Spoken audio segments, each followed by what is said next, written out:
हरिओम। आपका स्वागत है हमारे चैनल संस्कृत लवर पर। पहले इसका नाम किंचित सहायम था, अब इसका नाम परिवर्तित कर दिया है ताकि आपको ढूंढने में आसानी हो, खोजने में कोई समस्या ना हो। और यदि आप हमारे चैनल पर नए हैं तो चैनल को सब्सक्राइब करें और साथ में बेल का जो बटन होता है उसको भी दबा दें ताकि हम कुछ भी नया अपलोड करें या कुछ भी नई जानकारी भेजें उसका नोटिफिकेशन आपको मिल जाए और आप हमारे द्वारा दी गई जानकारी से कुछ ना कुछ लाभ अवश्य प्राप्त करें। तो चलिए शुरू करते हैं। आज हम याज्ञवल्क्य स्मृति में ऋण की व्यवस्था के बारे में पढ़ेंगे कि हम किसी को उधार देना या लेना उसकी व्यवस्था कैसे की गई है और कैसे उसको ब्याज दिया जाता है उसके बारे में हम जानेंगे।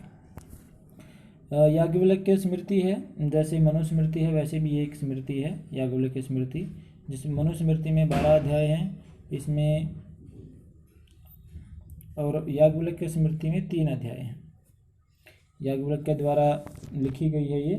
तो 3 अध्याय कौन से हैं? पहला है आचार अध्याय, फिर व्यवहार अध्याय और फिर प्रायश्चित अध्याय। तो हमारा जो परीक्षाओं में व्यवहार अध्याय से ही प्रश्न पूछे जाते हैं, तो ये व्यवहार अध्याय में ही दिए हुए हैं ऋण से संबंधित व्यवस्था। तो पहला इसमें क्या कहता है कि अशीति भागो वृद्धि स्यात् मासी मासी सबंधके वर्ण कर्मात् शतम द्वि त्रि चतुष पंचकम अन्यथा। देखिए, अशीति भागो वृद्धि स्यात् यानी 80 भाग वृद्धि हो जाए मासी मासी सबंधके, यानी बंधक रखने पर। यदि हमने किसी से उधार लिया है और वो हमें बंधक रखता है तो वो हमारा जो है ब्याज उसका 80वां भाग होता है जो हमने उससे लिया है। ठीक है, यानी उसमें 80वां भाग ब्याज होता है जो बंधक रखे जाने पर प्रत्येक मास में जो हमने लिया है मूल उस पर। और यदि कोई बंधक नहीं रखता है, छोड़ देता है, वैसे ही मतलब व्यापार करने के लिए होता है पैसा, तो अन्यथा मतलब अन्य प्रकार से अन्य स्थिति में यानी बंधक न होने पर तो क्या हो, वर्ण कर्मात् वर्णों के क्रम से, पहले ब्राह्मण आता है, फिर क्षत्रिय, फिर वैश्य, फिर शूद्र, तो वर्णों के क्रम से द्वि त्रि चतुर और पंच, यानी इनमें 2, 3, 4 और 5% जो इनकी वृद्धि होती है। देखिए, कहता है कि किसी को हम बंधक रखते हैं, तो मान लीजिए हमने उससे 100 रुपये उधार लिए हैं, तो उसका 80वां भाग जो होता है वो उसका ब्याज होगा, यानी उस पर 80वां भाग बढ़ेगा 100 रुपये पर। यदि हम किसी को मतलब बंधक नहीं रखते हैं या किसी को अपने नियंत्रण में नहीं रखते हैं, तो फिर वर्ण क्रम से यानी ब्राह्मण, क्षत्रिय, वैश्य, शूद्र से ब्राह्मण से 2%, क्षत्रिय से 3%, वैश्य से 4% और शूद्र में 5% की वृद्धि होती है प्रत्येक मास में। आगे क्या कहता है कि कांतार गास्तु दशकम सामुद्रा विंशकम शतम।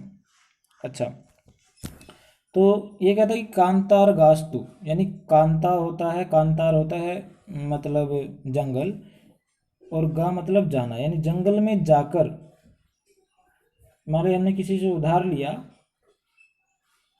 और हम जंगल में जाकर उसका व्यापार करेंगे, उस पैसे से कुछ ना कुछ अपना बिजनेस करेंगे यानी जंगल के आधार पर, तो उसमें 10% की वृद्धि होगी, उसमें 10% ब्याज दिया जाएगा। 10% सामुद्रा विंशकम शतम, और यदि समुद्र में जाकर व्यापार करता है तो उसको विंशकम मतलब 20% की उसको वृद्धि होगी ब्याज में, यानी उसे ब्याज 20% देना पड़ेगा।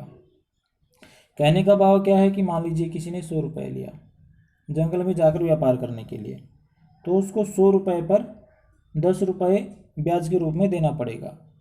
और यदि वो समुद्र में जाकर व्यापार करता है, 100 रुपये उधार लिया, समुद्र में जाकर व्यापार करता है, तो उस पर 100 रुपये पर 20 रुपये उसको ब्याज देना पड़ेगा।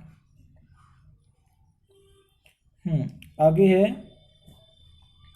रसस्य 8 गुणा परा वस्त्र धान्य हिरण्यानाम चतुस्त्री द्विगुणा परा। देखिए,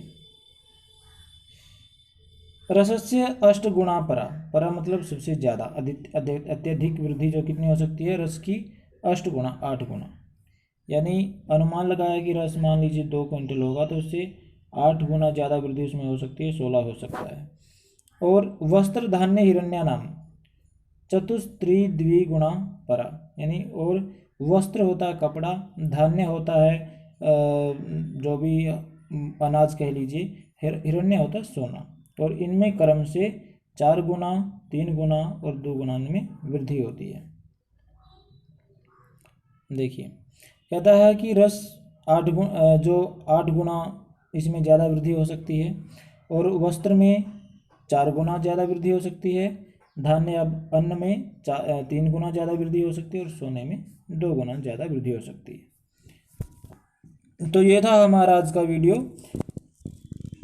मुझे आशा है कि आपको पसंद अवश्य आया होगा, तो इसे अपने फ्रेंड्स के साथ शेयर अवश्य करें यदि आपको पसंद आया है तो। यदि पसंद नहीं आया है तो क्यों नहीं आया कमेंट में भी लिख कर बताएं, ताकि हम भी कुछ सुधार कर सकें।